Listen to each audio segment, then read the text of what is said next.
start the Park and Rec Board meeting for November 10th at 6:30 p.m. November 10th of 2022. And I guess we'll start with our call to order. Pat Heron. Here. Mark Brecka. Mary Hanson. Here. Paul Salino. Present. John Stark. Sandy Wilson. Here. Margaret Maynard. Nikki Dewar. Here.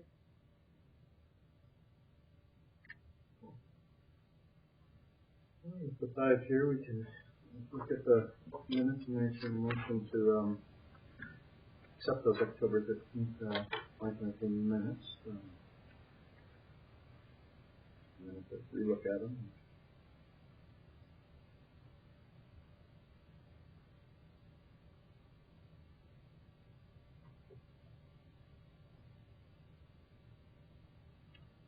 Did a nice job incorporating some of the scheduled business and other things in there.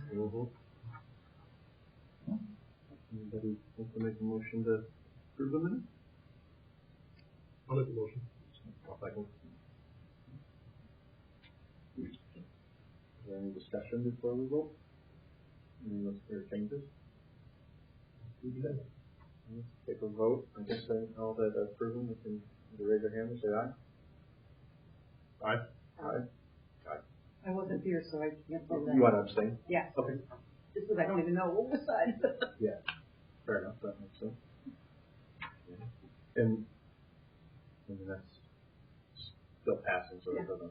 That shouldn't impact. No, it shouldn't. No. I don't think you need 5 votes for. I think you just need. Well, motion. No. The majority, if there's no problems with them.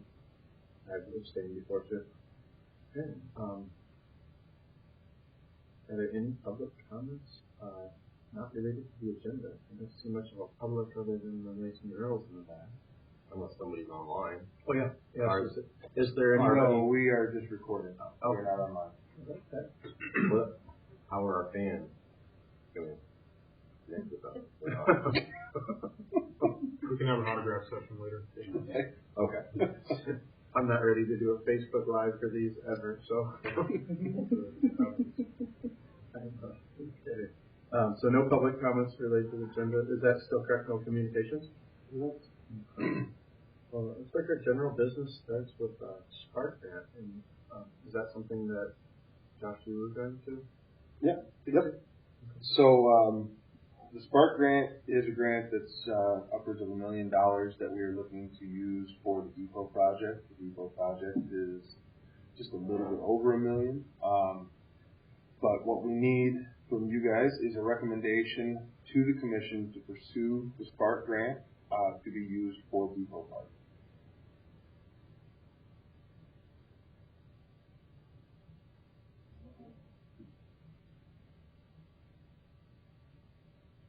And at this point, for us on the committee to think through, since the physical buildings are owned by private property, this would be exclusively to update the park. The park right around it, yes. Which is bathrooms and things like that, restrooms. Yes, to make it more of an actual trailhead. Can you tell me, the Sparks grant, obviously, I mean, like, you know, the DNR grant, you know what that is, but what is Spark? Is it just a? That I don't know specifically. I just know that it's a grant that is tailored specifically to this project. This one is we can hit a lot of major points on, and so that's why it fits well with this project. A lot of the questions that I was working with Flora on had to do with connectivity, had to do with impact from COVID, the amount of increase we saw of usage in parks and things like that. The fact that it is on a trailhead for the White Pine Trail that runs that length from Cadillac down to Rockford or something like that, helps as well when it comes to getting qualified points. Presumably a state level grant. Yes. Yeah, so it's administered by DNR, the Michigan Spark Grant to support projects, provide safe, accessible public recreation facilities and spaces. Do we have any idea what the owners of the depot? Still don't know yet. I assume that you. They've been great to work with, but they Yeah. still haven't made a decision on exactly what it is that they want to put in there. Yeah, I've been seeing that work's been going on. Mm-hmm. But I think it's mostly just kind of like addressing the exterior. Right. So, that being said, I'm playing devil's advocate here. Does whatever that building's going to be, do you think that that changes what you want the depot park to look like? I don't think at this point they're thinking of it in that fashion. They're thinking of it as the park itself is going to service more of the trailhead aspect, and ideally the building owners will kind of do something to match along with it. But we've already got plans for an extended parking lot so that you can have larger trailers for snowmobile trailers and everything like that. That is the focus of what the park is going to look like, is fitting in that. And the city must own some access into it beyond where, like, there must be there a drive or something that goes beyond where the property in the building that they own. I'm trying to visualize that. No, I thought that was a concern. What's that? How are you gonna get from Maple to the park? The drive, the parking lot. And that's his question, is We own the it parking, you Oh. own the parking No, lot? the parking lot. Okay, Okay, okay, Yeah. They just own the They actual only building. own the actual. That's it. okay, got it. there you go. Yep. Just like, Sorry, yes. yeah, sorry, Yeah. wasn't clear. Do we know what the timeline is for the grant application, and then any idea when this is taking? I know we're ahead. I hope Laura so. made it a point to stay very ahead on this one, work ahead, just because she is coming into this with wheels already on the ground. So she is trying to stay ahead of it, make sure that there's nothing missed when it comes to the application process. I think we are still 2 months out from when it's due, I believe. So. So it's look like a spring project if everything went perfectly, or maybe. I don't even know if it's going to be spring. Yeah, It might be still another year out. 2024 maybe. Right. Okay. And what is the city's portion? It's up to $1 million grant, so you get $1 million from this grant. How much does the city have to, pitch it? Matching fund, thank you, I Right. couldn't think of the word. Yeah. I am not certain about that number. I can ask Heather and get back to you. It sounds like it would at least allow us to start to pursue something that's been on the master plan and something that we were hoping to do, which is to move in the direction of doing something in that property, and especially knowing that the snowmobile plowing thing hasn't yet come to fruition. Mm-hmm. This would be an alternative way to at least put some attention with that part of the park system. If he's willing to make a motion to support such a grant proposal to the commission, anybody? I'm fine with that. You know, I think it's a great idea, don't get me wrong, and I love the grant process. It's just, my concern is, will we have the money to match it? Is there the money behind it to match it? If we have to match, I don't know, 10% of it, do we have 100,000 sitting around to match it? I don't know. The one thing though with grants is, even though Big Rapids is at a really high success rate with getting these grants, as they're going through the process, if we have the approval for them to submit, they can always choose not to submit if they find out that, or if they actually are awarded a grant, you can actually decline one. Okay. I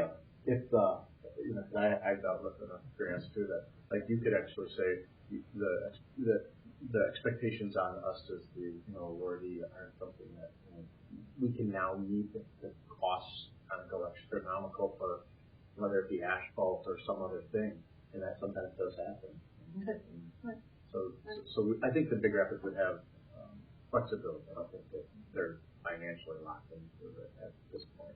Heather says we do have the funds allocated because this has been on the docket for as long as it has, but they are still working on what that final match amount would be. Right. Thank you. Yep, that's excellent. Thanks for real-time information in there. Thank you. Try to. So the motion is that we recommend that the council pursue the Spark grant.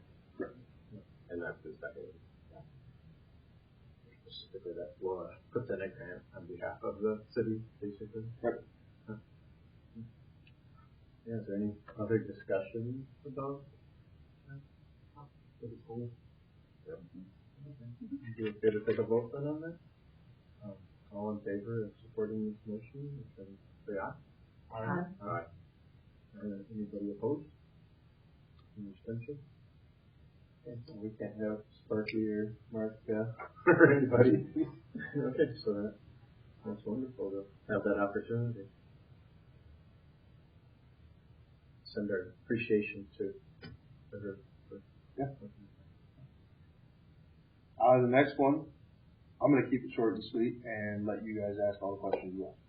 Okay. Next summer, I plan to move my office down to the pool and run the pool as well as everything else that I do. Questions? And why are you making that decision?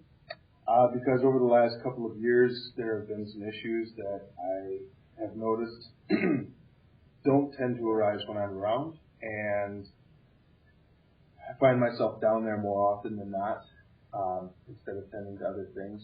This last summer was a good example, though, of while I was on parental leave. Everything else that I operate went pretty well and smooth, except for the pool.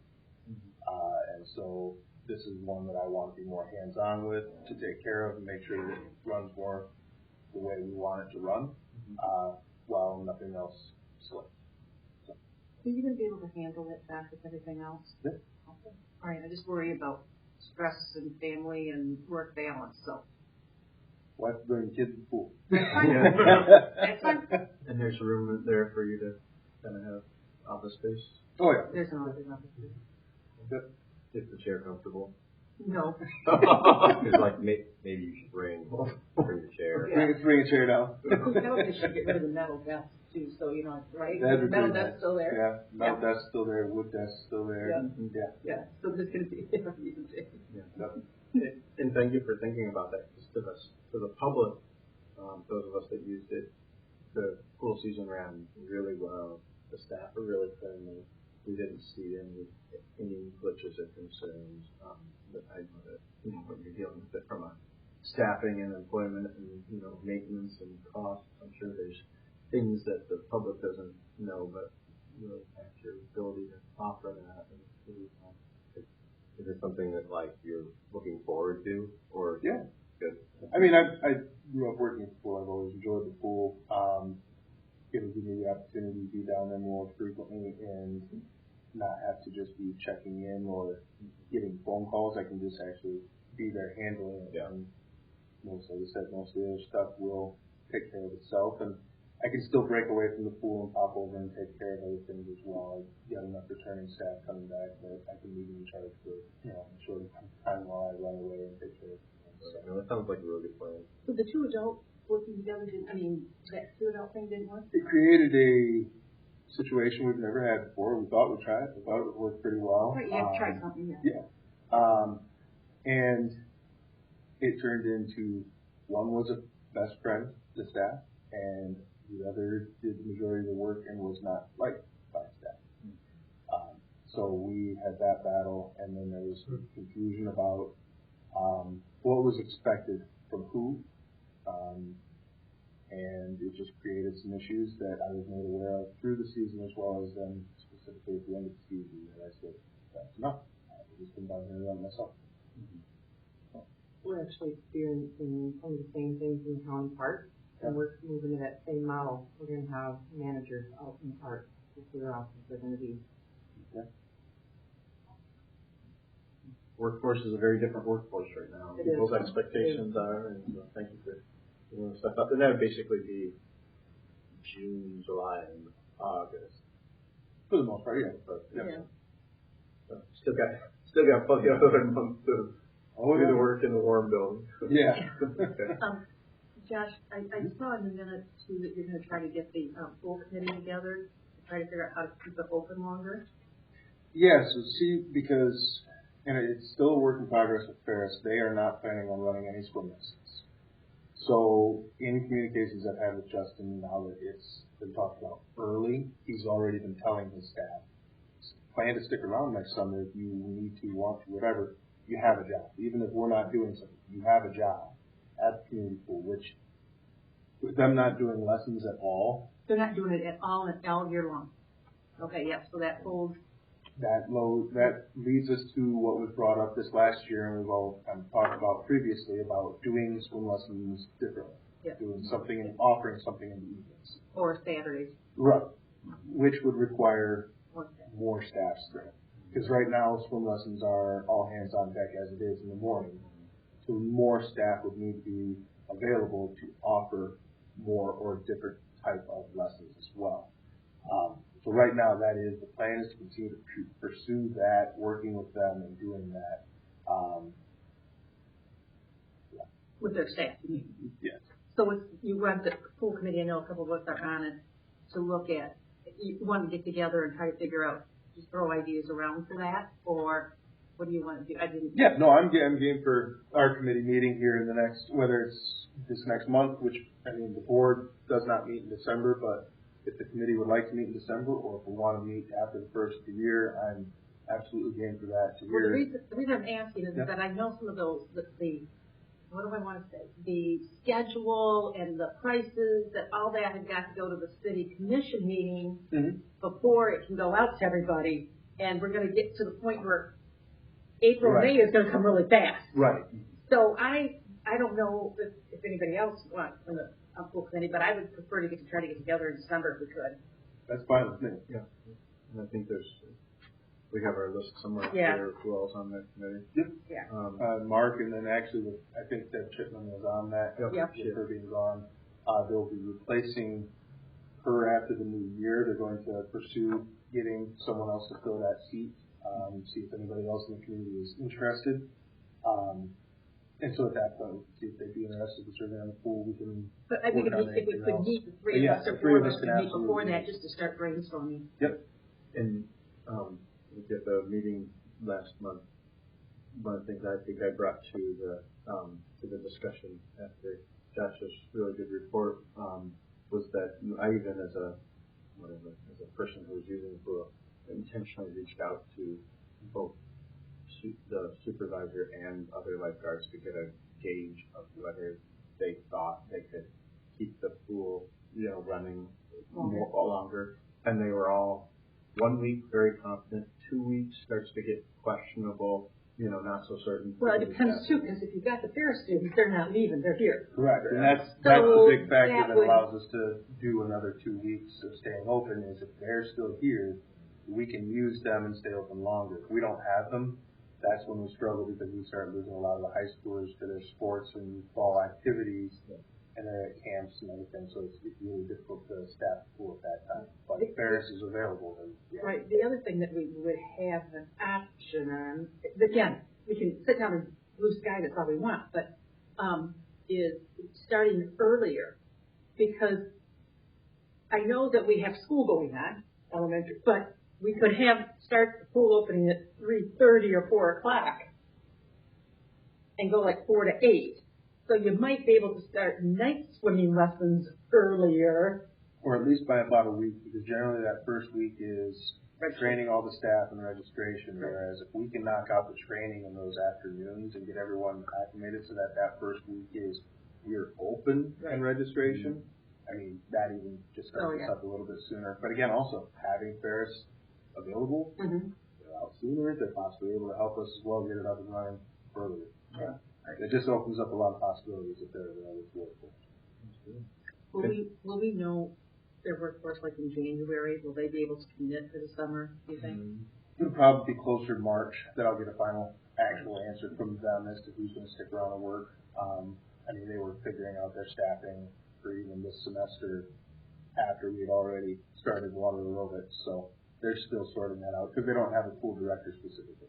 And that was my next question. I know it's cool, but is the water aerobics is currently happening in Ferris as part of the rec program here. How are we doing on that? Pretty good. We've got a good turnout. A large number of people are returning to it. Because those are some of the people that come to the Big Rapids pool. Yeah, they're doing it at 1 o'clock instead of early in the morning, and that seemed to help a fair number of them too. So Yes. So is there any other information on the pool that we needed to share, or that was mostly it? That was it. Was to let you guys know that that will be the plan for next year. We're gonna start looking at grants to get more chairs down here though. Just There you kidding. go. I'm just kidding. So yeah, I will reach out You to mean the pool office committee. chair? No, I got lounge chairs. Lounge I'm like, I think you only need one office I'm chair. talking lounge I chairs don't- that are not broken. I don't know. I don't know how expensive a good office chair is, but I'm not picky. Yeah. I can sit in all good. So I will reach out to the pool committee either tomorrow or early next week, and we'll set something up for December to hash out those. Because I'd be very, very intrigued to hear ideas, because I've been mulling it over for a while now, trying to figure out, and it's admittedly difficult for me to get past what has always been done at the pool, going that this is what I worked and knew, and this is what has always been done. The mornings are swim lessons, the afternoon are what everyone wants to do, open swims. So working something else around there, I'm absolutely open to ideas. And I think the biggest problem is that you have to have something outside of the 8 to 5, because when people work 8 to 5, they can't get their kids to swimming lessons. Correct. So that you really need something at night, but yet you don't want to take away from the night swimming. You know what I mean? There's that. I think there's a way to do it, though, given the night swimming isn't as populated. Right. There's a way to do it. Even So, Saturday morning. Yeah, possibly. So, All right, anyway, yeah. Don't move forward. So we'll leave the pool for a committee meeting for here. And are there any staff reports from the ghost of Heather or from you? no, none to report. Okay. Yeah. Okay. That moves us on to business. I guess it's new business, and it looks like we have an appointing chair and discuss picking board position. So what Heather asked me to relay to you, which actually in the minutes is essentially just repeating what she had said. She had stated that Deborah Chipman termed out, therefore board needs to add a new member. Once a new member is added, we'll have to appoint a new chairperson. So unless someone is very interested in taking on the chairperson role right now, we can wait until after the new year when they do their search to see who is interested in also joining the board, and we can also then discuss the chair at that time, because we're also going to have to, again, fill holes on committees as well. So if you'd like to table that for now, we can, unless someone is interested in becoming the chair. I thought we needed everyone here to appoint a new chair. So we're just going to appoint somebody that's not here. Right. Yeah, so, I thought that's what I read. The person being appointed has to be. Oh. Oh, come on, you gave up the fun. But it sounded like, if I recall correctly, that it was going to be that we would get a new member, a new board member first, and then. Right, that would be the order. That's what that's what the minutes reflected, what she had said we could and would do. So really, even though it says this, it's again brought to you that we can wait until we have a new board member to handle that as well. So I would say we should wait until we get the new board member and we have more people from the board. I agree. Agree with that. It's not like we need to make a motion for that. We just want to move on with that business item. Perfect. It says in the email from Trina that reminder we need everyone there to vote in a new chair. That's part of it. Oh, gotcha. So I don't know if that's in the bylaws or what, but that's I think Heather did just say, I think she said that. She's just trying to get good Especially the person attendance. who is being voted. not yeah. So, They were gonna make you do it, Vicki, when you were. there could be a bylaw that says you can't appoint a chair without full attendance or something. In which case, again, we would need to Have the person in there. appoint the new person so that we could even have full attendance. Is there anybody that has applied for the position? Not yet. Okay. And they're actually dealing with that across a number of boards for the city. So they're going to be doing a wide search to try and drum up some interest. So there's a communication out there that say, hey, there's open. Yeah. Volunteer position. The reason I'm asking is that the state park is starting to come up a lot. Mhm. I mean, I know we've got Hemlock Park and there were a lot of people know that, but maybe somewhere, somebody that was working at the state park or something might want it. Yeah, possibly. I don't know who it is. You guys have mentioned names, and I'm sorry, I don't know who it is, but that might be something. Might want to reach out to them and see. Yeah. Yeah. I know it's a 3-year commitment though, right? So, After the last meeting, I posted to my Facebook. I'm like, hey, anyone in Big Rapids wants to be on the parks board? I got one person that was kind of interested, but he has to buy a house in Big Rapids first. Gotcha. I'm like, I don't know if you're going to be a good fit because you don't even live here yet. Yeah. Like, he lives in the area. But Gotcha. I'm guessing you just have to be 18-year-old, presumably. That's that. Sure, we'll check that. I think you just have to reside within the city limits. I know you have to have a city, inside the city limits address. It'd be interesting to think that I think it's what, three years, three-year terms. I mean, I would have to think that would be 18. I would be very open to somebody under 18. That's not a I problem. wouldn't have a problem if they was excited about doing it. Yeah. It's just something that, it just opens up a whole nother Right. audience that I haven't ever really thought about for this. Yeah, I feel like it could be a really valuable perspective. Especially I'm gonna have to read and ask Tammy, the clerk, the city clerk. I would definitely appreciate getting confirmation that you have to be 18. Okay. Yeah, it may never have really been truly thought about.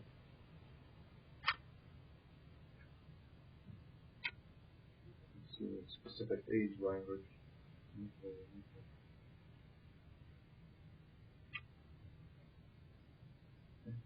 So that basically brings us to, that's as much as we needed to discuss, because unless we know that we can share the message out there that there's an open board position, but beyond that, nothing we can really do at the moment for that. Yeah, that's excellent thought. Figure out whether or not a responsible teenager of some kind, especially from a family that is pretty rooted in Big Rapids. I wouldn't care whether the family was quote unquote rooted in Big Rapids or not. And I feel like that's it's true. Something that is more problem in Big Rapids. That you haven't lived here long enough. Well, to be on the Dial-A-Ride bus, council, you have to be 50%, you have to be 65 or older. Okay. That's good to know. That makes sense. I would be concerned about if you're 18-year-old who went to college someplace else, that wouldn't be here for the meeting. Yeah, I mean, That would be a concern, but that's only for that reason. Right, but I I mean, think their residency at that point would disqualify. Right. Well, not necessarily. Most people that go away to college, their residence still is Cedar Rapids. But we're saying Right.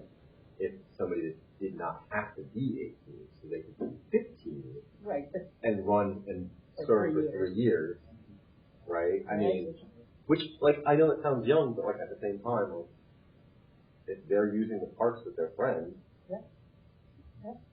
there's a different perspective. they bring that valuable perspective and, giving them the chance to be involved in their community, it's just going to make them an even potentially stronger asset to whatever community they want to wind up in, whether it's ours or someone else's, so. Now, on the agenda for today, it does have next meeting December 8th. Is that That's my error. okay?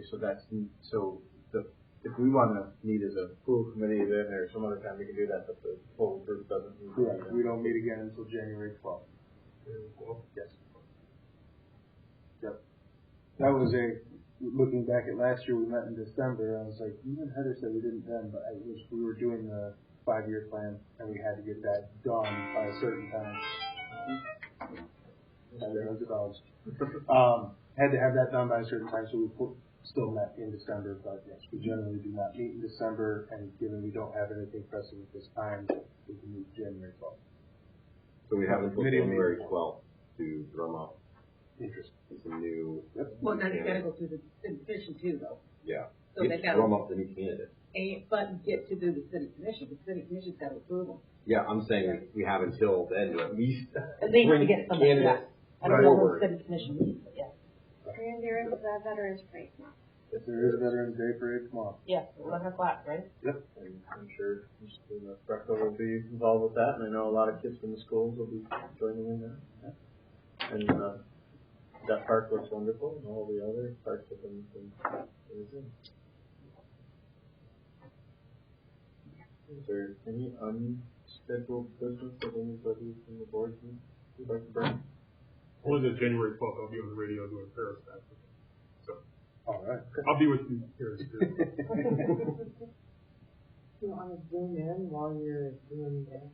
I'm doing everything. You can't. can't- My radio, I'm like, on the radio, I'm like doing social media, you know. I was thinking maybe we could do One more thing. commentary for our meeting on the radio. You guys could zoom me in and, I'd be able to- You know, because I feel like we'd have a lot more people that were interested in being on the Parks Board if we had the public attending Parks Board meetings. So if there was some way that we could like There's something controversial. spice this up a little bit, you know? There's something controversial that'd be good. We just gotta find something to irritate people. Yep, you got it. I'm guessing that there are some other boards that have some significant, like whether it's zoning, when there's big things going on, or planning. So the planning's got big things going on right now. We could bring up the Wind Pelham issue again. I got We could, it's a lot of crowd. Does that Wind Kellum guy be allowed to be on the Parks Board? Please don't suggest that. Yeah. Technically is, yeah. So He would have to choose to. I'm not suggesting that he would seek that. I mean, the commission would have to. He said no. He said strongly. Are we okay with adjourning the meeting? Okay. I'm ready for my stuff away from Let's adjourn the meeting at 7:02.